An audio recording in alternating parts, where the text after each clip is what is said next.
ሰላም ጤና ይስጥልኝ አብሪ ሚዲያ አድማጭ ተመልካቾቻችን እንደምን ቆያችሁኝ? እነሆ የሰዓቱን መረጃ ይዤላችሁ ቀርቤያለሁ። በዚህ ሰዓት መረጃዬ ወይም ዝግጅቴ የምንመለከተው በኦሮሚያ አካባቢ የሚንቀሳቀሰው የሸኔ ወይም የኦላ ኃይልና መንግስት ጠንከር ያለ ድርድር የሚያደርጉበት ሁኔታ በክልሉ ምሁራንና የተለያዩ ፖለቲከኞች በተለይም የሕግ ባለሙያዎች ከፍተኛ እንቅስቃሴ እየተደረገና ውጤት እየተገኘበት መሆኑን የሚያመለክት መረጃ ወጥቷል። ከዚሁ ጋር ደግሞ ተያይዞ በቁጥር በርከት ያሉ የተደራጁ የሸኔ አባላት ከነ መሪያቸው ሙሉ ትጥቃቸውን ይዘው በህዝብ አሸማጋይነት ወደ ሰላም የመጡበት ሁኔታ አለ።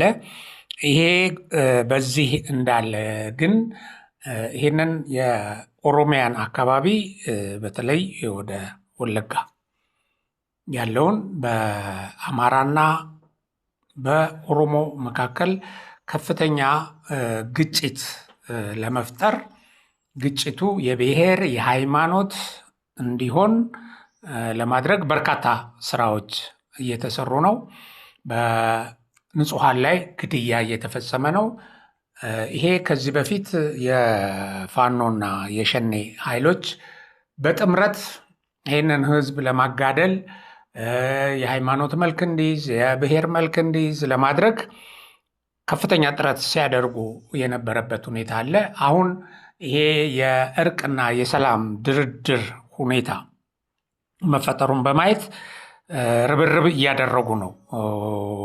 ይሄንን ብጥብጥ፣ ይሄንን ነውጥ፣ ይሄንን እልቂት፣ ይሄንን የብሔር እና የሃይማኖት ግጭት ለመፍጠር የውጭ ጠላቶቻችንም የግብፅና የሱዳን መሪዎች ለነዚህ ለኢትዮጵያ ውስጥ ብጥብጥ ለሚጠምቁ ኃይሎች ከፍተኛ ገንዘብ እያፈሰሱ ያ አካባቢ የብጥብጥ ቀጠና እንዲሆን እየተሰራ ነው። ከዚሁ ጋር ደግሞ በቅርቡ በሀገራዊ ምክክሩ ላይ ያልተመለሱ ጥያቄዎች አሉ። በዚህ ምክክር ወቅት የኦሮሞ ጥያቄ አልተመለሰም እና ኦሮሞ ተነስ ታጠቅ፣ ይህንን ነገር በኃይል ካልሆነ በስተቀር መሬትህ በጉልበት ተወስዷል፣ ነፃነትህ ተገፏል፣ ፊንፊኔ ላይ ያለህ መብት እንዲኮላሽ ተደርጓል፣ እንደዚህ እያሉ ግጭት በከፍተኛ ደረጃ እየቀሰቀሱ እና ቀጣዩ አጀንዳ የጠላቶቻችን አጀንዳ ይሄ ነው። ጠላቶቻችንም በከፍተኛ ደረጃ ተንጠልጥለው የያዙት ይሄ ጉዳይ ነው። እንግዲህ በዚህ አንጻር ሁለት ነገር ነው እየታየ ያለው። አንድ ኃላፊነት የሚሰማቸው ሰዎች በሰላማዊ ድርድር መልኩ በክልሉ ያለውን ችግር ለመፍታት ልክ በብሔራዊ ደረጃ በፌዴራል ደረጃ ምክክር እንደተደረገ ሁሉ እዚህ ክልልም በምክክር ችግሮችን ለመፍታት ከፍተኛ እንቅስቃሴ እያደረጉ ነው። እንቅስቃሴው ውጤታማ የሚሆንባቸው ተስፋዎች እየታዩ ባሉበት ሁኔታ እነዚህን ተስፋዎች ለማጨለም ደግሞ እየተሰራ ነው። ጠላቶቻችን ይህንን እየሰሩ ነው። ይህንን እንመለከተዋለን። እንግዲህ ተስፋውን ለማጨለም የሚደረጉ እንቅስቃሴዎችንም ማለት ነው። በዋነኛነት የዕለቱ ለትንታኔ የመረጥኩት ወይም ትኩረት የማደርግበት ጉዳይ ይሄ ሆኖ እያለ እንግዲህ እቺ ድሮን የምትባለው ነገርስ እንዴት ሆነች? እነዚህ ሰዎች ቀና ካሉ ፋታ ካገኙ ሌላ ጥፋት ነው ሀገሪቱ ላይ የሚያደርሰውና ይሄ ተቋርጧል ወይስ እንዴት ነው የሚል ነገር ሊነሳ ይችላል። የሁሉም ሰው ጆሮውን አቅንቶ የሚያየው ጠላቱ የሆነው ወያኔ በኃይል ወደ ስልጣን ለመምጣት የኢትዮጵያን ሀገረ መንግስት ለማፍረስ ኢትዮጵያ ውስጥ ዘላቂ መጠፋፋት፣ ዘላቂ እልቂት፣ ዘላቂ የሰላም እጦት እንዲኖር ከውጭ ባዕዳን ጋር እየሰራ ያለን ኃይል መንግስት እንደገና ነፍስ እንዲዘራ እንደገና አፈር ልሶ እንዲነሳ እድል መስጠት የለበትም ከሚል የሁሉም ኢትዮጵያውያኖች ምኞት አንጻር እንደዚህ አይነት ነገሮች በጉጉት ይጠበቃሉ። ለማንኛውም ያው ትናንትም ያው ለዛሬ አጥቢያ ትናንት ምሽት የድሮን ጥቃት ተካሂዷል። በዚህ የድሮን ጥቃት በደቡብ ትግራይ ሰሐርቲ ወረዳ ግጀት ከተማ በሚገኘው ሁለተኛ ደረጃ ትምህርት ቤት ላይ የህወሓት ትጥቅና ሰራዊት ትጥቅ የከዘነበት እንደገና ሰራዊት ያሰፈረበት ቦታ የድሮን ጥቃት መፈጸሙን የወጡ መረጃዎች ያመለክታሉ። እንግዲህ ጥቃቱ የተፈጸመው እንዳልኳቸው ነሐሴ 20 ቀን 2018 ዓ.ም ምሽት 4 ሰዓት ላይ ትናንት ምሽት ማለት ነው ገደማ ሲሆን በትምህርት ቤቱ ቅጥር ግቢ ውስጥ በሚገኝ አንድ የብሎክ ህንፃ ላይ ሲሆን ድብደባው ከፍተኛ ውድመትን ማድረሱ ተጠቅሷል። በዚህ ውድመት ከፍተኛ የተከማቸ የጦር መሳሪያና ተተኳሽ ወድሟል። ምስሎችም ወጥተዋል። ባይዘው የተቃጠሉ የጦር መሳሪያዎችን የሚያሳዩ ምስሎች እንደገና በቅርበት ይህን ጉዳይ መረጃ አለኝ የሚል ሰው በትግርኛ ባጋራው ዜና ላይ ወደ 150 የሚደርሱ ታጣቂዎች በቦታው ከፍተኛ ጉዳት እንደደረሰባቸው ሙትና ቁስለኛ እንደሆኑ ዘግቦ እባካችሁ አምልጡ፣ ህወሓት ሊያስጨርሳችሁ ነው እና ህወሓት የሚወስዳችሁ ቦታ አትሂዱ፣ ወደ ሰላም ለመሄድ ሞክሩ፣ ከህወሓት ለማምለጥ ሞክሩ የሚል ተማጽኖ አቅርቧል። ይህንን ፖስት ያደረገው ሰው አሳዛኝ ነው። የጦርነት አስከፊ ገጽታ ይሄ ነው። እነዚህ ሽማግሌዎች ጉጅሌ ህወሓት ሰዎችን ወጣቶችን በዚህ መልኩ ወደ ጦር ሜዳ እየወሰዱ እያስጨረሱ ይገኛሉ። አስጨርሰው ደግሞ የእውነተኛ ገጽታውን ለህዝብ ነግረው ህዝብ መፍትሄ እንዲፈልግ ከማድረግ ይልቅ እውነተኛ ገጽታውን የሚያጠፋ መረጃ ያሰራጫሉ። ለምሳሌ ይሄንን በተመለከተ ደደቢት ሚዲያ ባሰራጨው ዜና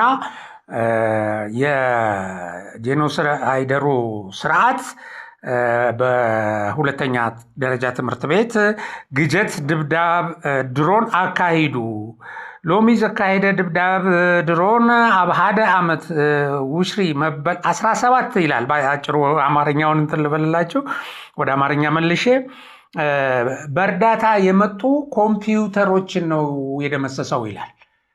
ምክንያቱም ተማሪዎች አሉ ለማለት አይቻልም። ኢቭን የክረምት ተማሪ እንኳን አለ ቢባል ምሽት 4 ሰዓት ላይ ነው። ስለዚህ አሁን ያንን ትምህርት ቤት መንግስት መረጃ በደንብ ሰብስቦ በጣም ትልቅ እና በጦርነቱ ላይ ለውጥ የሚያመጣ ኢላማ ወይም አደጋ የሚያስከትል ኢላማ መሆኑን አረጋግጦ ነው የሚመታው። ይሄ በጣም የተረጋገጠ ነው እና የኢትዮጵያ መከላከያ የኢትዮጵያ አየር ኃይል የሚደነቀው በዚህ ነው። በብዙ ሀገር ታያላችሁ የጅምላ ጭፍጨፋ ነው የሚደረገው። ትምህርት ቤትም ተማሪ ይሁን ሲቪሊያንስ ይሁን ህፃናት ይሁን እየሰማን ነው። በዓለም ላይ እነዚህ ትልልቅ የሚባሉ ለዲሞክራሲ ቀደምት የሚባሉ ሀገራት የሚያካሄዱትን የቦምብ ጥቃት የአውሮፕላን ጥቃት የምንሰማው ነው። የኢትዮጵያ መንግስት ግን የትግራይ ህዝብ ህዝቤ ነው ብሎ ስለሚያስብ በጣም በጥንቃቄ በተጠና ሁኔታ ወታደራዊ ኢላማዎችን ነው መርጦ እንትን የሚለው እና ይሄንን በተመለከተ ይሄ ደደቢት ሚዲያ ያቀረበው እንደዚህ አድርጎ በእርዳታ የመጡ እንትኖችን ኮምፒውተሮችን ነው የደመሰሰው ብሎ የሚነግረንን ይሄን አስመልክቶ ወዳጃችን ወዲ ሻምበል በጻፈው እንትን ላይ እዚህ ስር የማነባቸው ኮሜንቶች ይላል። አሁን የትግራይ ህዝብ በፊት አንድ ነገር ሲሰማ ወጣቱም ሌላውም የነዛን እንትን እያጨበጨበ በመንጋነት ይደግፍ ነበረ፣ የህወሓት ደጋፊ የሆኑ ሚዲያዎችን ማለት ነው። አሁን ግን በትክክል ጉዳዩን ስለተረዳ ኮሜንት ላይ ገብቶ ዝም በል የተመታው የህወሓት ጉጅሌ መሳሪያ ነው እያሉ ኮሜንት ያደረጉት። አታጭበርብሩ፣ የትግራይ ወጣት እንደገና ለሞት እንዲዳረግ ስብከት አታካሂዱ። የትግራይን ህዝብ መምታት ቢፈልግ መንግስት በተለያየ ቦታ ያገኘው ነበረ ሲቪሉን፣ ንጹሃኑን። ስለዚህ ንጹሃኑን ከጦረኛው ከትጥቅ ለይቶ የሚመታ ነው። ማንም አይሰማህም አንሰማህም እያሉ በጣም በርካታ ኮሜንት ማድረጋቸውን ወደ አማርኛ እየመለሰ ነው ወዲ ሻምበል የገለጸልን። እና ይሄንን እንደው አስመልክቶ በትግራይ ቴሌቪዥንም ስር ገብቶ ሰው በእንደዚህ በህወሓት ደጋፊዎችም ስር ገብቶ እረፉ ያለ ልክ ልካቸውን እንደሚነግራቸውና እውነቱን እየተረዳ እንደመጣ ስለሚያሳይ ህወሓት በህዝቡ እንደተተፋና ህዝቡ እውነቱን እየተገነዘበ እንደሄደ ያሳያል ነው የሚለን ወዲ ሻምበል። አንዳንዶች የተቃውሞ መልእክቶች ስታነቡ ምናልባት ቀደም ባሉት ዓመታት ቢሆን ኖሮ ያስብላል። እንግዲህ አሁን በፊት እንዲህ ነቅቶ ቢሆን ኖሮ ህዝቡ እንዲህ ተገንዝቦ ቢሆን ኖሮ ይህ ሁሉ ውድቀት አይደርስም ነበር። እና የግጀቱ ድሮን ጥቃት እንግዲህ በትምህርት ቤት መጋዘን ውስጥ የደበቁት ከባድ መሳሪያና ሰራዊት መሆኑ ከቦታው የተገኘ መረጃ በትክክል ቁልጭ አድርጎ ያመለክታል። ያው ፎቶግራፍም ቀርጾ ነው የሚመታው በመሰረቱ። እና የህወሓት አፈቀላጤዎች ጥቃት የደረሰው በቁሳቁሶች ላይ እና የደረሰው በእንደርታ የተገኘ ኮምፒውተር ላይ በእርዳታ የተገኘ ኮምፒውተር ላይ ነው የሚሉ ቢሆኑም እንግዲህ ከመቀሌ 60 ኪሎ ሜትር ርቀት ላይ በሚገኝ ቦታ ላይ መጋዘን ሙሉ ኮምፒውተር ይቀመጣል ብለው ማሳመን ግን አይችሉም። እና አንዱ የህወሓት እንግዲህ ደደቢት ሚዲያ ከዜናው ጋር አያይዞ ያቀረበውን ኮምፒውተር ተቃጠለ ያለበትን ምስል ቆይቶ አጥፍቶታል። ሲያየው ምስሉ የተቃጠሉ ታንኮች በግልጽ የሚታዩበት ሁኔታ ስለሆነ አጥፍቶታል። ኮምፒውተር አልመስል ሲለው ማለት ነው። እና እንግዲህ ህወሓት የትምህርት ቤቱን መጋዘን ለጦር መሳሪያ ማከማቻና ለሰራዊት ማደሪያ መኖሪያ እና ለሚቀጥለው የማጥቃት የሚዘጋጅበት ቦታ እንዳደረገው ነው የተረጋገጠው። እና ይሄ ቦታ ተመቷል። ወደ ዋነኛው ጉዳይ እንግዲህ ልግባና የመጀመሪያ ለዛሬ ለትንታኔ ወደ መረጥኩት ርዕስ እንደነገርኳችሁ በኦሮሚያ በኦላና በመንግስት መካከል ድርድር ለማድረግ የኦሮሚያ የህግ ሙያተኞች እና ሌሎችም ተጽዕኖ ፈጣሪ የሆኑ ሰዎች ተሰባስበው ከፍተኛ ጥረት እያደረጉ ጥረታቸው ተስፋ ሰጪ ወይም መልካም ምልክት እየታየበት እንደሆነ ከመንግስትም በጎ ምላሽ እንዳገኙ ከኦላ መሪዎችም ጃልመሮን ጨምሮ መልካም ምላሽ እንዳገኙና ተስፋ የሚሰጥ እንደሆነ ይሄን ጉዳይ ለማስፈጸም ከፍተኛ ጥረት እንደሚያደርጉ ያልተቋረጠ ጥረት አድርገው ለስኬት ሊያበቁ እና ክልሉን የሰላም ቀጠና ለማድረግ ቆርጠው ተነስተው እየሰሩ መሆናቸውን ገልጸዋል። እንግዲህ ቅድም እንዳልኳችሁ ይሄንን ለማደናቀፍ ግን ከፍተኛ ርብርብ እያደረጉ ናቸው ጠላቶቻችን። የመጨረሻ ጥረት እያደረጉ ነው። አንዱ ህወሓት ተስፋ ያደረገበት ይሄ የኦላ ቡድን ነው። እሱን እንደውም እኔ ነኝ የሰራሁት፣ በቃ የኔ እጅ ስራ ነው፣ በፈለግኩ ጊዜ ፕሬስ አረገው ስጫ ነው ማበራው፣ ስጫ ነው ማጠፋው ነው፣ እንደፈለግኩ ማንቀሳቅሰው ነው ብሎ ይተማመንበት የነበረ ነው። ግን ከቅርብ ጊዜ ወዲህ ይሄ ጽምዶ የምትለውን እረፍን አልፈልግም እና እኔ የራሴን ህልውና ልታጠፋ ስትመጣ ለዚህ ተባባሪ አልሆንም ብሎ ገልጿል። እውነት ነው። ህወሓት የሚመጣው ምን ሊያደርግ እንደሆነ ግልጽ ነው። እና ከነዚህ ጋር ተባብሬ ያለው እንደዚህ አድርጌ ያለው ሲል ማላይ ነው የሚተባበረው የሚለውንም በጣም ማጤን ያስፈልጋል። ማላይ ነው፣ ማንን ለማጥፋት ነው፣ ማንን ለመውጋት ነው፣ ማንን ለማዳከም ነው፣ የማንን አካባቢና የህዝብ ላይ ጉዳት ለማድረስ ነው ብለን ማሰብ ያስፈልጋል። እና ግለሰብ ሊመቱ አይደለም የሚመጡት። አስሬ አብይ አህመድ ይላሉ፣ ግን ዓላማው ይሄ እንዳልሆነ በጣም ግልጽ ነው። ሀገረ መንግስት ለማፍረስ ስትመጣ ብዙ ህዝብ መንግስቴን አታፈርስም ይላል፣ ከዛ የመሬት ጥያቄ አለ፣ ከዛ የመስፋፋት ከዛ የዘረፋ እንደተለመደው ማለት ነው። እነዚህ ሁሉ ምን እንደሆኑ እየተረዳ የመጣ ኃይል ነው። እንግዲህ ይሄንን ደግሞ በተጨባጭ መረጃም ደግሞ ማለት በተጨባጭ ጅማሮም ማስደገፍ ይቻላል። መንግስት በሽብርተኝነት የፈረጀውና በሆሮ ጉድሩ ወለጋ ዞን ሲንቀሳቀሱ የነበረ የኦነግ ሸኔ ታጣቂዎች በሰላም ይህንን የሰላም ጥረቱን በመቀበል እጃቸውን ሰጥተዋል። ሙሉ ክፍለ ሰራዊቱ ከነ አዛዡ ከነ ትጥቁ ነው እጁን የሰጠው። ይሄ የአካባቢው ሰዎች እንቀድም ባልኳችሁ መሰረት ጥረት በማድረጋቸው የተገኘ ተጨባጭ ለውጥ እና ውጤት ነው። በኦሮሚያ ክልል ሆሮ ጉድሩ ወለጋ ዞን እና በአዋሳኝ አካባቢዎች ሲንቀሳቀሱ የነበሩ መንግስት በሽብርተኝነት ፈርጇቸው የቆየው የኦነግ ሸኔ ታጣቂዎች የቀረበላቸውን የሰላም ጥሪ በመቀበል በሻምቡ ከተማ ከነሙሉ ትጥቃቸው እጃቸውን ሰጥተው ወደ ሰላም ገብተዋል። እነዚህ በጃል ደዴሳ ነበረ ይመሩ የነበረው። ይህ ቡድን ከራሱ ጃል ደዴሳ ይመራው የነበረውን የታጣቂ ቡድን አስከትሎ ወይም ይዞ በዞኑ በሚገኙ በተለይም የአቤ ዶንጎሮ የጃርቴና የሀባቡ ወረዳዎች የቀደመ ሰላማቸው ይመለስ ዘንድ እጃቸውን ሰጥተዋል። እነዚህ ኃይሎች በእነዚህ አሁን በጠቀስኩላችሁ ክልሎች ይንቀሳቀሱ ነበረ። እነዚህ ክልሎች ሰላም አልነበራቸውም። በየጊዜው ተሽከርካሪዎች በሰላም አይንቀሳቀሱም፣ ህዝቡ ወጥቶ አይገባም፣ የመሳሰሉት ችግሮች ነበሩ። አሁን ይሄ ቡድን እጁን በመስጠቱ ምክንያት አካባቢው ከታጣቂ ጸርቷል። ህዝቡ ወደ ቀደመ ሰላሙ ተመልሷል። ይሄንንም በከፍተኛ ደስታ ገልጿል። ታጣቂዎቹን አቀባበል አድርጎ እንኳን ወደ ሰላም መጣችሁልኝ ብሎ ወደፊት ሰላማዊ ህይወታችሁን ለመምራት አብረናችሁ ነው፣ አስፈላጊውን ነገር ሁሉ እናደርጋለን ብሎ የመስተዳደር አካላትን ሌላውም ነዋሪ ሰላማዊ ሰው በዚህ አይነት ሁኔታ በሻምቡ ከተማ የሞቀ አቀባበል አድርጎላቸዋል። እና ይሄ እንግዲህ የምስራች የሚያስብልና በተደጋጋሚ ከዚህ በፊት የኦላ ታጣቂዎች በጣም በብዛት ገብተዋል።